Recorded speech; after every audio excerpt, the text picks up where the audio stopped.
तो दोस्तों आज हम वन पीस चैप्टर 5 की शुरुआत कर रहे हैं। करने से पहले प्लीज़ लाइक और सब्सक्राइब कर दें। तो चैप्टर 5 की शुरुआत में हम देखते हैं कि लूफ़ी हेलमेपो को लेके भाग रहा होता है और पूछ रहा होता है कि ज़ोरो की स्वॉर्ड्स कहाँ रखी हुई है, और हेलमेपो चिल्ला चिल्ला के अपने आप को बचाने की कोशिश कर रहा होता है। तब तक वहाँ कुछ नेवी के सोल्जर्स आ जाते हैं और लूफ़ी का ध्यान उन पे जाता है। तब वो सोल्जर्स कहते हैं रुक जाओ वरना हम तुम्हें शूट कर देंगे।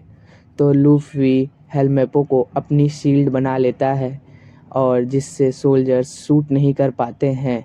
और हम देखते हैं नीचे वाले पैनल में कोबी को गोली तो लगी हुई होती है बट वो बच गया होता है क्योंकि गोली उसको शोल्डर पे लगी हुई होती है, जिससे कोबी बच गया होता है। और जब उसे ध्यान में आता है तब वो उठने की कोशिश करता है और कह रहा होता है आई एम ब्लीडिंग। तब तक ज़ोरो उस पे ध्यान देता है और कहता है जल्दी से आओ और मेरे को फ्री कर दो। और कोबी धीरे धीरे कोशिश करके उठने लगता है और तब तक ज़ोरो वेट कर रहा होता है और कह रहा होता है जल्दी करो वरना नेवी के सोल्जर्स आ जाएंगे।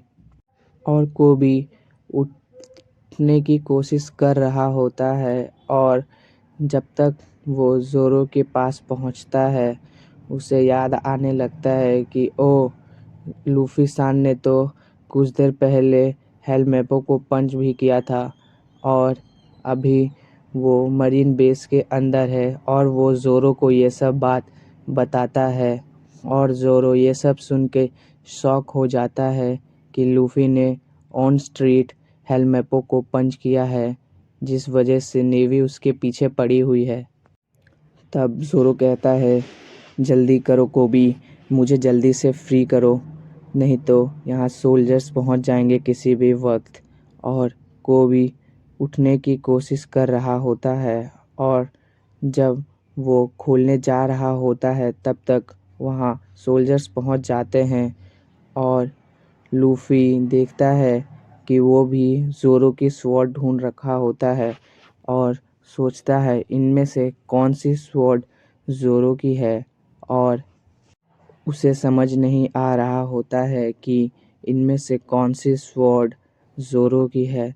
और लूफ़ी को कोबी की चिल्लाने की आवाज़ सुनाई देती है, जिसके बाद लूफ़ी जब वो बाहर देखता है तो उसे दिखाई देता है कि नेवी ने ज़ोरो और कोबी को घेर रखा होता है और वो जल्दबाजी में समझ नहीं पाता है कि इनमें से स्वॉर्ड्स में से किसका ज़ोरो मालिक है।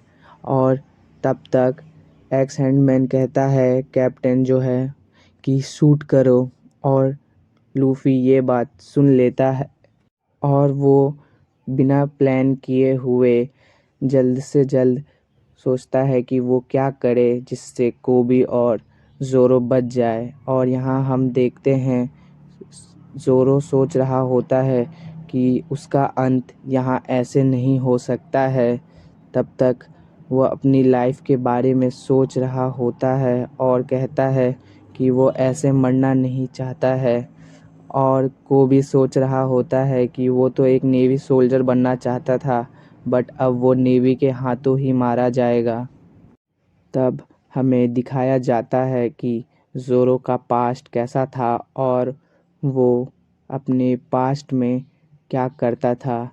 हम उसके पास्ट में देखते हैं फ्लैशबैक में कि ज़ोरो एक लड़की से फाइट करता है स्वॉर्ड और वो हार जाता है, जिसके बाद ज़ोरो अपने ऊपर विश्वास नहीं कर पाता है कि वो एक लड़की से हार गया और वो भी वन स्टाइल स्वॉर्ड से सिर्फ।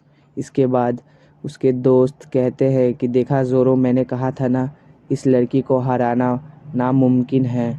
और ज़ोरो सोच रहा होता है कि वो इस तरह ग्रेटेस्ट स्वॉर्ड्समैन कैसे बनेगा। ये लड़की कोई और नहीं जो स्वॉर्ड्समैन विलेज की कैप्टन की बेटी है और इस वजह से जो बच्चे होते हैं वो कहते हैं कि कैप्टन ने ही इसे कुछ अलग सी ट्रिक बताई है जो कि हम पे अप्लाई करने पर हम हार जाते हैं। और ज़ोरो कहता है कि मैं कभी भी हार नहीं मानूंगा। और उसके टीचर उसे समझा रहे होते हैं कि तुमने अब तक पूरी ट्रेनिंग की भी नहीं है, जिस वजह से तुम अभी इतने काबिल नहीं हो कि जीत सको। पर ज़ोरो अपने टीचर पे गुस्सा होता है और कहता है कि कोई बात नहीं, मैं स्ट्रांग बनूंगा। और वो जाते जाते कहता है कि हम रात को इसी जगह पे फाइट करेंगे। और फिर हम देखते हैं कि रात के समय ज़ोरो असली स्वॉर्ड लेके आता है और कहता है कि इस बार हम असली स्वॉर्ड फाइट करेंगे और जो जीतेगा वो ग्रेटेस्ट स्वॉर्ड्समैन बनेगा आगे चल के। पर उसकी दोस्त कहती है कि असली स्वॉर्ड फाइट अभी नहीं करना चाहिए, अभी हम इतने कैपेबल नहीं है कि असली स्वॉर्ड से फाइट करें। बट ज़ोरो कहता है इससे कोई फ़र्क नहीं पड़ता है और कहता है कि अगर तुम्हें जीतना है तो फाइट करो। और वो दोनों फाइट करते हैं, जिसके बाद ज़ोरो सिर्फ एक स्वॉर्ड में ही हार जाता है और रोने लगता है। तब उसकी दोस्त बेंच पे जाके बैठ जाती है और अफसोस कर रही होती है। तब ज़ोरो उससे पूछता है कि तुम अफसोस क्यों कर रही हो, तुमने तो मुझे हराया है और तुम ग्रेटेस्ट स्वॉर्ड्समैन भी बनोगी।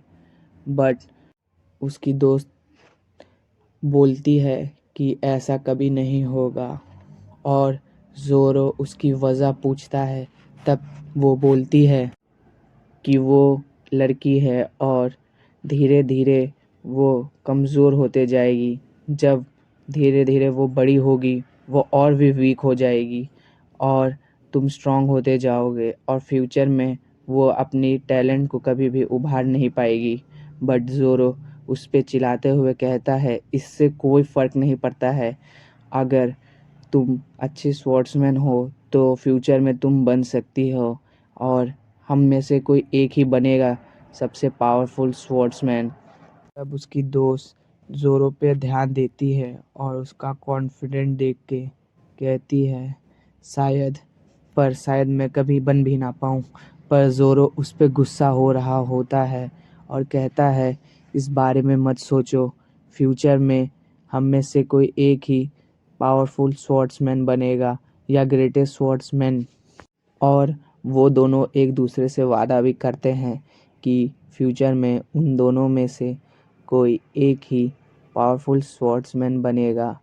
बट जब अगले दिन ज़ोरो पहुंचता है कैसल, तब वो देखता है कि उसकी दोस्त मर चुकी होती है, जिसके बाद वो शॉक हो जाता है और कहता है कि जब लास्ट टाइम हम मिले थे तब तो वो बिल्कुल ठीक थी और वो अपने ऊपर कंट्रोल भी नहीं कर पा रहा होता है। और अपने टीचर के पास जाके कहता है सर, हमने वादा किया था कि हम में से कोई एक ही ग्रेटेस्ट स्वॉर्ड्समैन बनेगा, तो प्लीज़ मुझे उसकी स्वॉर्ड दे दीजिए और मुझे अपना प्रॉमिस भी पूरा करना है।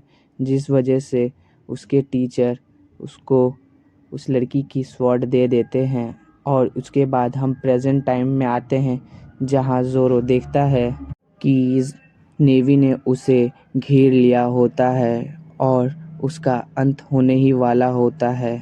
तब तक लूफ़ी विंडो को तोड़ते हुए आगे की ओर कूदता है और कैप्टन कह रहा होता है कि शूट, सबको ख़त्म कर दो। और लूफ़ी तो विंडो तोड़ के जल्दी से ज़ोरो के सामने और कोबी के पास पहुंचने की कोशिश कर रहा होता है।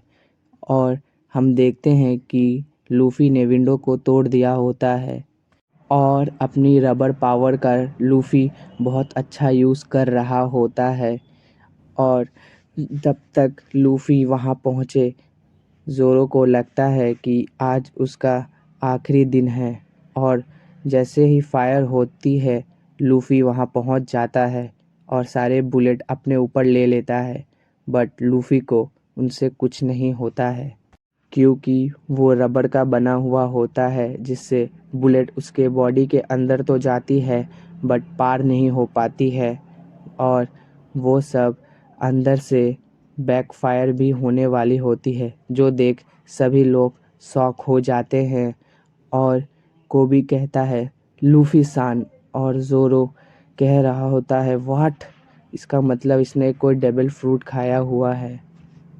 और लूफी अपनी सारी ताकत एक साथ बैकफायर करता है, जिससे बुलेट वापस रिफ्लेक्ट हो जाती है और सारे सोल्जर्स को लगने लगती है, जो देख कैप्टन शॉक हो जाता है और कहता है लगता है ये कोई डेविल फ्रूट यूज़र है, जिस वजह से इस पे बुलेट का असर नहीं हुआ। और लूफ़ी हंस रहा होता है और मज़ा ले रहा होता है नेवी सोल्जर्स का। जिसके बाद नेवी सोल्जर्स बहुत सारे नेवी सोल्जर्स असल में सूट के वजह से डाउन हो जाते हैं। और लूफ़ी कहता है मैं हूँ मंकी डी लूफ़ी, जो कि पायरेट किंग बनेगा।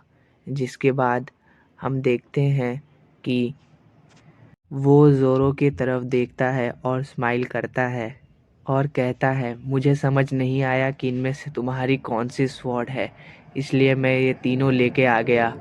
जिसके बाद ज़ोरो कहता है ये तीनों ही मेरी है। और यहाँ पे हमारा चैप्टर ख़त्म हो जाता है।